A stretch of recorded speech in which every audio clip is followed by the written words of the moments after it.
Hi everyone. After an interview of culture in the previous class, I think now you have a better understanding and perspective to learn about Chinese traditional culture. Chinese culture is a very important part of the world culture. It has a history about 5,000 years and featured by its long history, different customs, values, and beliefs. China is one of the four ancient civilizations of the world, alongside Babylon, India, and Egypt. And China has a vast and varied geographic expanse, as well as a rich and profound culture. And Chinese culture is the only one that has lasted for thousands of years without suspension. Chinese civilization is historically considered the dominant culture of East Asia, with China being one of the earliest ancient civilizations. The Chinese culture has profound influence on the philosophy, uh, virtue, etiquette, and traditions of Asia to date. Based on the definition of culture we mentioned before, like the five components of culture we mentioned, I want you to think about what do you know about Chinese culture. I give you 1 or 2 minutes. Please write some examples, elements of Chinese culture you already knew.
Alright, I think you may write down like Chinese language, Chinese food, hot pot, Beijing opera, Spring Festival, and so on. Yes, they all belong to Chinese culture. The Chinese culture history has enormous diversity and variety. The sophisticated Chinese civilization was rich in the art and sciences, elaborate painting and printing techniques, dedicated pottery and sculpture. And Chinese architectural traditions were very respected all over the world. Also, the Chinese language and literature, philosophy, and politics are still reckoned as a strong influence. Here, I want to introduce Chinese traditional culture regarding the five components of culture we already talked about in last class, which should be the Chinese symbols, Chinese languages, Chinese values, Chinese norms, and Chinese beliefs. So first of all, let's talk about Chinese symbols. So what best represents China in your mind? That could be the symbol of Chinese culture. So you can think about right now. So what symbol do you think could represent China best? So today, I would like to provide two significant examples of Chinese symbols. The first one I want to talk about is the symbol maybe you already know about, you already think about it, which is Chinese dragons. So Chinese dragons are the legendary creatures. The East Asian dragons have many animal-like forms, such as turtles and fish, but they are most commonly depicted as snake-like with 4 legs, and they traditionally symbolize the potent powers, particularly control over water, rainfall, typhoon, and floods, something about the water. So dragons are everywhere in China, in legends, festivals, astrology, art, names, and idioms. So dragons are seen as lucky and good, quite different to the evil, dangerous, fire-breathing dragons of most Western stories. If you have been to the ancient palace of China, the museum in China, you can see the dragon symbol is frequently used on ancient Chinese emperor's items, including chairs or costumes. Historically, the Chinese dragon was associated with the Emperor of China and used a symbol to represent the imperial power. Sometimes, Chinese people use the term the descendants of dragon as a sign of ethnic identity. In Chinese culture, the excellent and outstanding people are compared to the dragon, while incapable worm with no achievements are compared to others, such as the worm. A number of Chinese proverbs and idioms feature references to a dragon, such as 望子成龙, means hoping one's son will become a dragon. The second symbol I want to mention is the Kung Fu. I think most foreigners, especially boys, love the Kung Fu very much, and there's the kind of like fancy skills, fancy ability belongs to the Chinese people. Kung Fu is a large system of theory and practice. It combines the technique of self-defense and housekeeping. In China, the Kung Fu originally refers to any study, learning, or practice that requires patience, energy, and time to complete.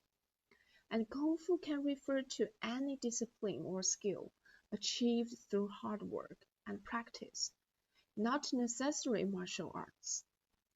The origin of this change may be attributed to the misunderstanding or mistranslate of the term Kung Fu through the movie subtitles. Today, Kung Fu represents Chinese martial arts as well, so which we call it 中国武术 in Chinese. However, in Chinese Kung Fu, a distinction is made between the external and internal Kung Fu. It is said that in external Kung Fu, you exercise your tendons, bones, and skin. In internal Kung Fu, you train your spirit, your qi, and your mind. So internal Kung Fu can be continued later in life when the external body weakens. There are many forms of Kung Fu or martial arts, namely like Shaolin Kung Fu, Yong Chun, Tai Chi, and they are practiced all over the world. And each form of Kung Fu has its own principles and techniques.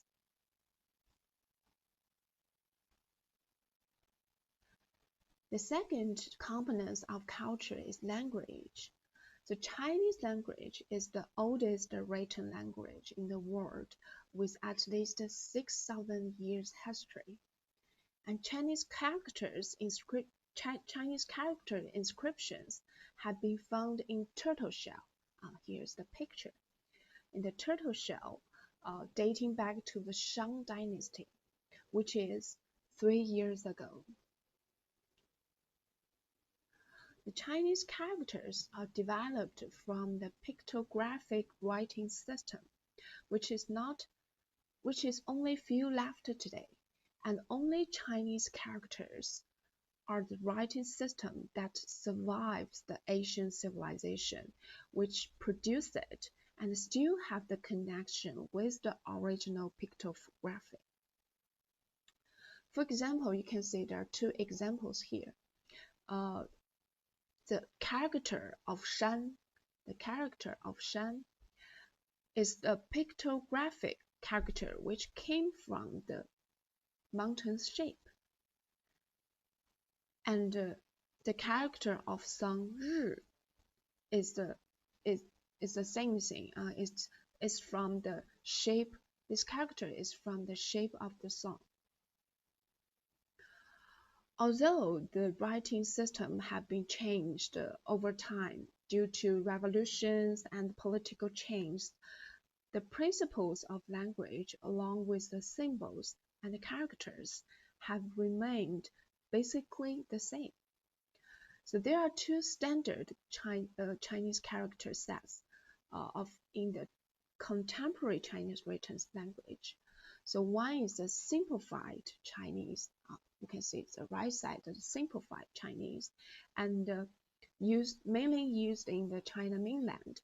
And another is the traditional, the left side, the traditional Chinese, which used in Hong Kong, Taiwan, Macau, and many overseas Chinese communities. Many foreigners consider Chinese as one of the most difficult languages to learn. For example, the writing system is too difficult for people accustomed to the Latin alphabet. The Chinese don't use an alphabet.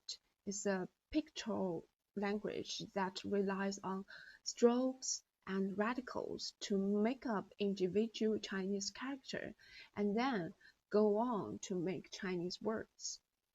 This means that you cannot just read the language after you learn the alphabet. And the tonal nature of the Chinese language makes the speaking is very hard as well. Many foreign students say the tone is the most difficult part for speaking Chinese. And Mandarin, because Mandarin Chinese has 4 tones, so one word can be pronounced for different ways. For example, we have the ma, ma, ma, ma, and each pronunciation has a different meaning. Furthermore, the learning Chinese is a challenge of memorization. So to learn Chinese, you need to learn the Chinese words. For each word, you need to memorize 4 different things: the meaning, the pronunciation, the tone, and the character. However, as a Chinese teacher who used to teach Chinese for several years, I can tell you that the learning Chinese is not as hard as you think. So even though Chinese is not an alphabet language, but we have an alphabetical form much easier to read, which you may know, the pinyin. So pinyin is fully phonetic and can be learned very quickly since there are only 400 different syllables in Chinese language compared to the thousands in the Western language. And all characters are made up the same collection of elements known as the radicals. So once you are familiar with a few categories, you stop looking those characters stop looking so alien, and they start to make more sense. And Chinese language is devoid of many completions of Western language. So in Chinese, forms never change. The sound of a character will never change in function of like the person, tense, numbers, genders of word. Meanwhile, the Chinese vocabulary is built up in a very logical way. So once you know some basic word, your learn process will speed up in no time. So as you progress, you will notice that many new words you learn are simple creative combinations of other basic words you have learned before. So the third component of Chinese culture is Chinese values. So traditional Chinese culture consists of a wide range of values and principles, and mainly based in the Confucianism, Buddhism, and Taoism. And these values still play a central role in modern society. And the main traditional values that influence the cycle of the Chinese people are harmony, benevolence, righteousness, courtesy, wisdom, honesty, loyalty, and filial piety. The core value of Chinese traditional culture is the concept of harmony. We say 和 or 和谐 in Chinese. So harmony, in fact, is a complete ideological system that consists not only values, but also a philosophy with its own world law outlook. So to be more specific, the harmony includes the principles such as the Tai Chi philosophy and the yin-yang dialectics that help people understand the origin of human beings and the evolution of society. And harmony is all about finding the right balance in different situations in order to obtain the peace and happiness. So with harmony at their core, the traditional Chinese value posits that there is a dynamic inherent in the universe that converts imbalance to balance, in coordination to coordination, and disequilibrium to equilibrium. So this dynamic manifests itself through the interaction of opposites as they cooperate and struggle against one another. Family is a key part of Chinese civilization. The family structure is still highly valued and holds a prominent position in the Chinese culture. So I choose this as our second value in Chinese, traditional Chinese culture I want to introduce. So while China, even now, China has increasingly adopted some Western influences, the traditional family structure is still highly valued. So both traditional and modern families have similar values and morals to one another, and it has been a part of daily life for many centuries. So traditional Chinese family values feature very clear-cut the different roles and rights for men and women. In the traditional Chinese family, the man is responsible for maintaining, providing for, and protecting his family. And traditional Chinese mothers usually stay in the home and to take care of the home, the children, and the rest of the family. So due to the importance of the family in Chinese culture, the filial piety is also considered a key virtue in Chinese culture, which is a virtue of respect for one's parents, elders, and ancestors.